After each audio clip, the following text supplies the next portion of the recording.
தமிழ் தமிழ் என்று மூச்சுக்கு 300 தடவை சொல்லுகின்ற ஸ்டாலின் இன்றைக்கு இந்திக்கு ஏன் இவ்வளவு முக்கியத்துவம் கொடுக்கிறார்? பாரதிய ஜனதா கட்சிக்கும் திமுகவும் ரகசிய உறவு இருப்பது என்பது வெட்ட வெளிச்சமாகிவிட்டது. அரசாங்கம் கலந்துக்கும், திமுக கலந்துக்காதுங்கிறாங்க. வேடிக்கையா இருக்குது. நாங்களும் 100 ரூபாய் நாணயம் வெளியிட்டோம். இப்ப நாங்களே வெளியிட்டோம். அது உடன்பட்டு தானே அந்த நாணயத்தை வெளியிடுறாங்க. திராவிட முன்னேற்ற கழகம் திரு ஸ்டாலின் திமுக தலைவராக இருக்காரு. அந்த நாணயம் வெளியிடுகின்ற பொழுது அது இந்தியில் வரும்னு அவருக்கு தெரியும். அதுக்கு உடன்பட்டு தான் அந்த நாணயத்தை வெளியிடுறார். ஆக இதிலிருந்து நான் எண்ணி பாருங்க, தமிழ் தமிழ் என்று மூச்சுக்கு 300 தடவை சொல்லுகின்ற ஸ்டாலின் இன்றைக்கு இந்திக்கு ஏன் இவ்வளவு முக்கியத்துவம் கொடுக்கிறார்? ஏன்னா அவங்க அப்பா பேர்ல இந்த நாணயம் வெளியிடுறாங்க. திமுகவும் பாரதிய ஜனதாவும் ரகசிய உறவு இருப்பதாக சொல்லிக் கொண்டிருந்தாங்க. எங்களுடைய நிர்வாகிகளும் சொல்லிட்டு தான் இருந்தாங்க. இப்ப ஊடகம் நம்ம பத்திரிகை மூலமே நீங்க கேள்வி கேட்க ஆரம்பிச்சிட்டீங்க. ஆக பாரதிய ஜனதா கட்சிக்கும் திமுகவும் ரகசிய உறவு இருப்பது என்பது வெட்ட வெளிச்சமாகிவிட்டது. சில விளக்கத்தை மட்டும் அந்த நேரத்தில் சொல்றேன். இந்த தேநீர் விருந்தை பற்றி நீங்க கேட்டுக்கிறீங்க. இதே RS பாரதி திமுகவுடைய அமைப்பு செயலாளர் திரு RS பாரதியோடு ஒரு அறிக்கை வெளியிட்டார். திராவிட முன்னேற்ற கழகம்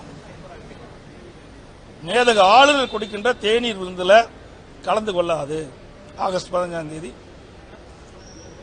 அதற்காக ஒவ்வொரு ஆண்டும் மேதகு ஆளுநர் அவர்கள் தேநீர் விருந்து கொடுப்பது வழக்கம். அந்த அடிப்படையில் இந்த ஆண்டு கொடுப்பதாக அறிவித்தார். ஆனால் திமுக கட்சி அதனுடைய அமைப்பு செயலாளர் என்று கருதுகிறேன். அல்லது திமுக சார்பாக திமுக இந்த தேநீர் விருந்தில் கலந்து கொள்ளாது என்று அறிவிச்சாங்க. இதற்கு பிறகு திரு அண்ணாமலை பாரதிய ஜனதா கட்சியினுடைய தலைவர், நாங்க 100 ரூபாய் நாணயம் திரு கருணாநிதியுடைய 100ஆண்டு விழாவில் 100 ரூபாய் நாணயம் வெளியிடுறாங்க, அதில் நாங்கள் கலந்துக்கிறோம், நீங்களும் மேதகு ஆளுநர் கொடுக்கின்ற தேநீர் விருந்தில் போய் கலந்துக்குன்னு சொன்னார். உடனே போய் திரு ஸ்டாலின் கலந்துக்கிறார்.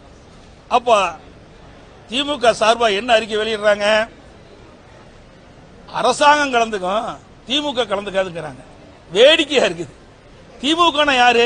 திரு ஸ்டாலின் தான் திமுக கட்சியினுடைய தலைவர். திரு துரைமுருகன் தான் திமுக கட்சியுடைய பொதுச் செயலாளர். ஆக தலைவரும் கலந்துக்கிறாரு, பொதுச் செயலாளரும் கலந்துக்கிறாரு. ஆக திமுக கலந்து கொண்டதில்லை. எப்படி ரகசிய உருவக்கின்றதை இருப்பாருங்க. திரு அண்ணாமலை சொல்றாரு, அவரு 100 ரூபாய் நாணயம் திரு கருணாநிதியுடைய 100ஆண்டு விழா 100 ரூபாய் நாணயம் வெளியிட்ட பொழுது நான் கலந்துக்கிறேன், அதுல நீங்க போய் இதுல கலந்துக்கிற அப்படின்னு சொல்லுகின்ற பொழுது இதில் இருந்து வெளிப்படையா தெரியுது அவருடைய உறவை வெட்ட வெளிச்சமாக்கப்பட்டது. பிறகு திமுக கட்சி சேர்ந்த நாடாளுமன்ற தேர்ந்தெடுக்கப்பட்ட பிறகு டெல்லியில ஒரு தேநீர் விருந்து கொடுக்கறாங்க. அதுல பாரதிய ஜனதா கட்சியினுடைய தேசிய தலைவர் மரியாதைக்குரிய நட்டா அவர் கலந்துக்கிறார். ஏன் திரு ராகுல் காந்தி அவருக்கு கணக்கு தெரியலையா?